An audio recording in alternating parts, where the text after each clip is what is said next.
acontece quando você fala com o seu filho, cuidado porque está acontecendo isso. Você não quer falar primeiro para o seu filho? Você não quer falar primeiro para os seus parentes? Você não quer falar primeiro para a sua filha? Você não quer falar para as pessoas que estão ao teu redor? Cuidado, eu não falo para a igreja, cuidado que está acontecendo isso, pode ser... Eu tenho esse princípio dentro de mim, porque é um princípio de Deus, de revelar as coisas antes de acontecerem, e Deus faz isso aos seus filhos, para que você tenha uma visão espiritual. Tem gente que pode pensar, pô pastor, mas você está mal, hein? José também estava mal pra caramba, estava na cadeia, caindo nos pedaços, mas a visão dele, Deus era com ele o tempo todo. Não avalie a pessoa pelo que ela está vendo, que você está vendo não, hein?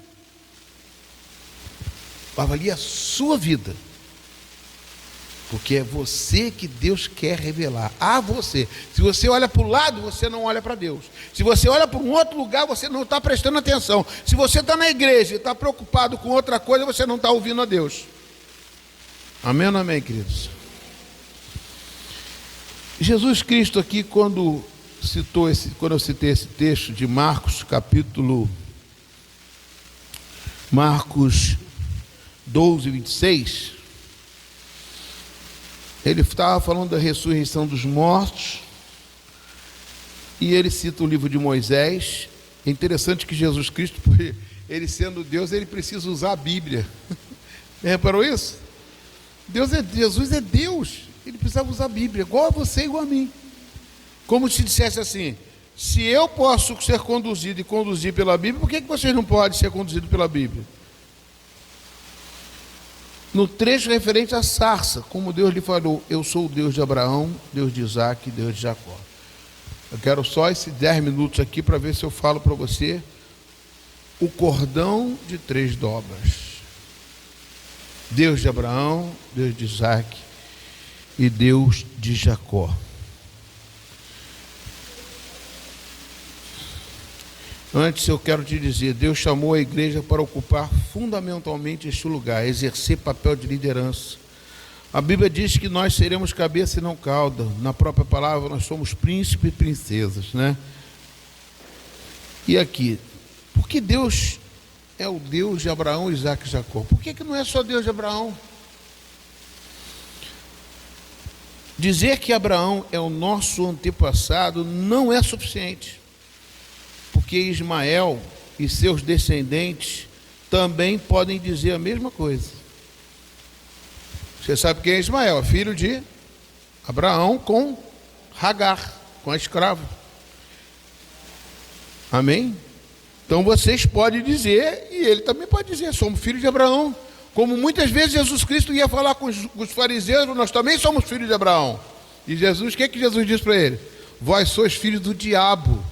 Está em João 8,44. Vós sois filhos do diabo. Tu diz que é filho de Abraão, não, tu és filho do diabo. Jesus falou isso. Então não adianta você ser descendente de Abraão. Deixa eu continuar aqui.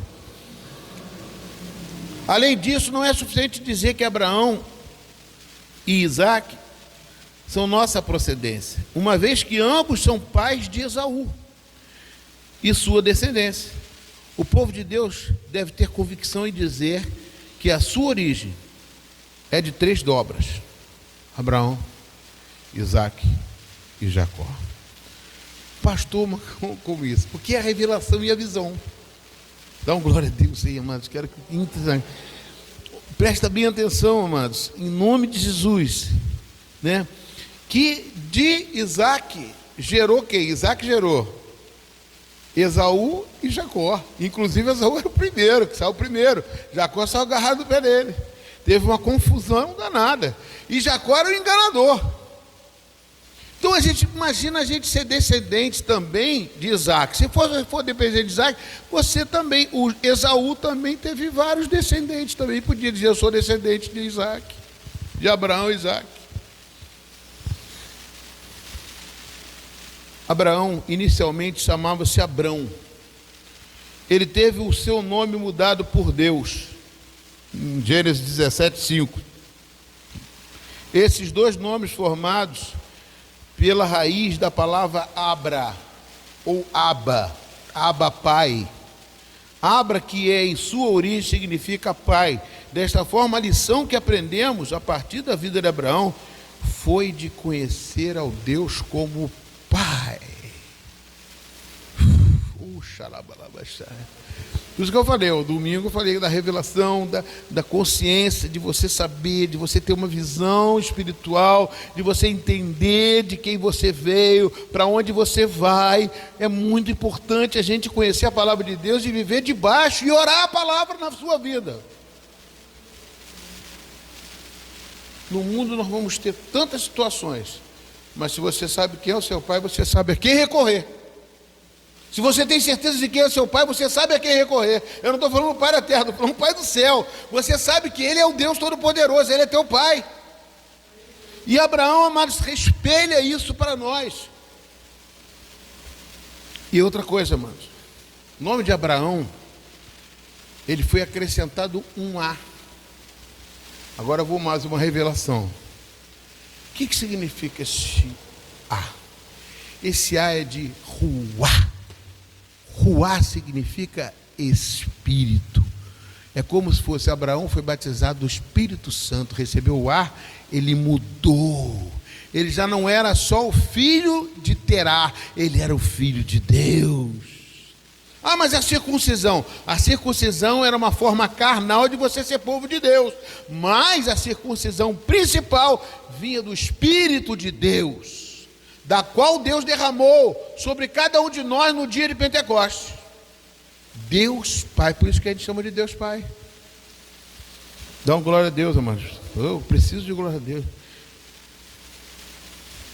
Quando eu ia na igreja, nas igrejas pentecostais, bem aquelas bem perrosas, eu falava uma coisa, glória a Deus, aleluia. Eu podia ali, eu tenho que parar para não, pai, calma, eu vou falar, agora deixa eu falar. Deixa eu falar, misericórdia. Isso significa, pela experiência do Deus de Abraão, precisamos aprender que tudo vem de Deus. Ele é a origem de todas as coisas. Amém? Agora vamos falar de Deus de Isaac. A lição que aprendemos em Isaac foi que nada temos além do que herdamos do Pai.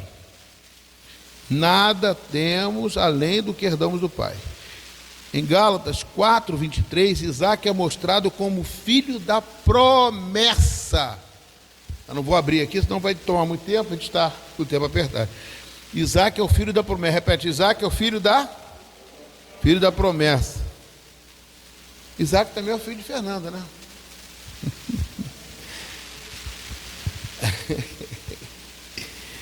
Assim, toda a vida de Isaac foi um desfrute da herança de seu pai. Amém? Note que é impossível ter a experiência de Abraão sem ter a experiência de Isaac.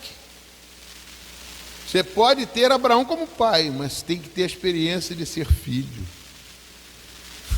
Muito bom, né, mas? O que é ser um filho da herança, herdeiro de Deus, co-herdeiro com Cristo? Oh, glória a Jesus, aleluia. Ter essa necessidade de filho. Nós temos que ter os princípios.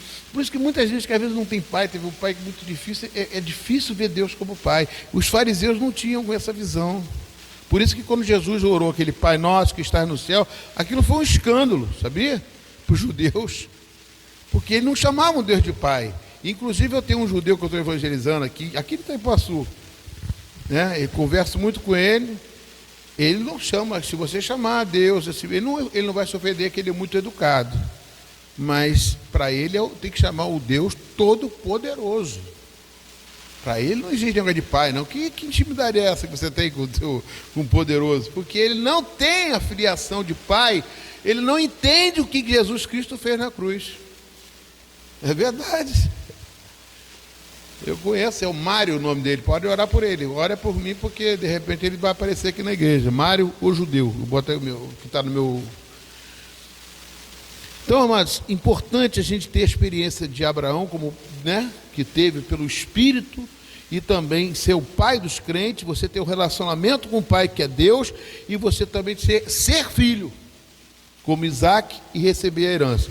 Deus de Jacó. Jacó era uma pessoa extremamente esperta e capaz de enganar qualquer um. Em sua história, vemos que esse homem astuto sofreu várias disciplinas vindas da parte de Deus.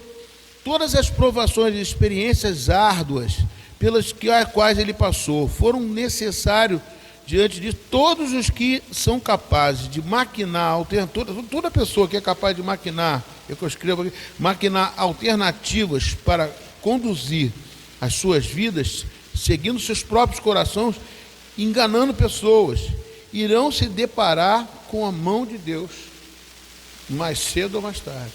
A pessoa pode enganar hoje, amanhã, depois, mas daqui a pouquinho vai levar uma cacetada. Não demora muito, leva.